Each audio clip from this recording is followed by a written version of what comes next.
অবস্থা তোমাদের? ভালো আছো তোমরা? সকালে নাস্তা করছো? এই এই মেহমান পরিচয় করে। এই মেহমান নাম হচ্ছে হারুন সাহেব। হারুন সাহেব, সবাই হারুন সাহেবকে বলো। হারুন সাহেব, ধন্যবাদ।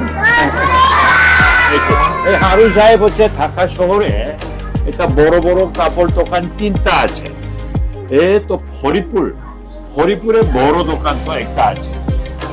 এটা এই দোকানে দেশি বিদেশি কাপড়, কোয়ালিটি ভালো কাপড় বেশি বেশি লক্ষ আছে। এই মধ্যে তোমাদের জন্য এই শীতকালে তোমাদের জন্য এই উপহার জন্য এটা দিয়ে এসেছি। এই কারণে হাততালি দাও সবাই। ধন্যবাদ। Thank you. এই যে বাবুরা শোনো, তোমরা এখানে পড়াশোনা করতে আসছো, সবাই ভালো মতো পড়াশোনা করবে। একদিন আমার মতো সবাই এরকম বড় হবে, ঠিক আছে? আমি এক সময় ছোট কাজ করতাম, আস্তে আস্তে পরিশ্রম করতে করতে এই জায়গায় আসছি। তো পড়াশোনা করতে হবে, বাবা মার কথা শুনতে হবে, ঠিক আছে? স্যারদের কথা শুনতে হবে, হ্যাঁ, সকলকে সম্মান করতে হবে, ঠিক আছে? তাহলেই একদিন বড় হতে পারবে।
আসসালামু আলাইকুম, আমি মোহাম্মদ সোহেল রানা, ইয়াংহোয়া স্কুলের এখানের প্রধান শিক্ষক।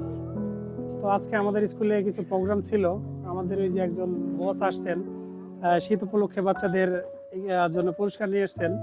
এখানে কিছু শীতের কাপড় ওনাদের বাচ্চাদের দেওয়া হয়েছে আজকে।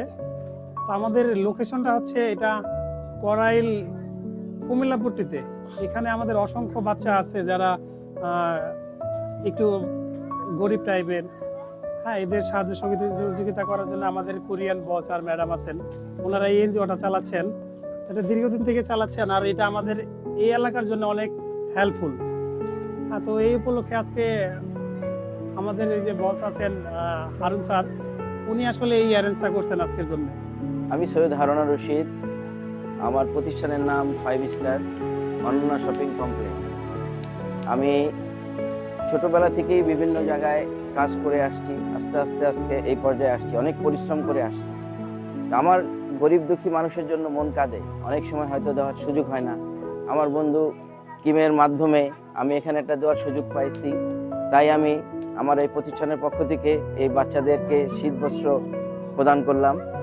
ভবিষ্যতে যাতে এই বাচ্চাদের পাশে দাঁড়াতে পারি, সেই জন্য আল্লাহ পাক যেন আমাকে সেই সর্বশক্তি দান করে, এবং এই বাচ্চাদের মাঝে যিনি আমি বারবার বা আরো মানুষের পাশে যদি দাঁড়াতে পারি, সেই সামর্থ্য যেন আল্লাহ আমাকে দেয়। আজকে আমি যাচ্ছি, তোমাদের কাছ থেকে বিদায় নিচ্ছি। তোমরা ভালো থাকো, সুন্দর থাকো, মন দিয়ে পড়াশোনা করবে, সর্বোচ্চ সবসময় সত্য কথা বলবে, ঠিক আছে? বাবা মার কথা শুনবে, হ্যাঁ। আর ভবিষ্যতে আমি তোমাদের জন্য আরো কিছু দেওয়ার চেষ্টা করব, আমার জন্য দোয়া করো।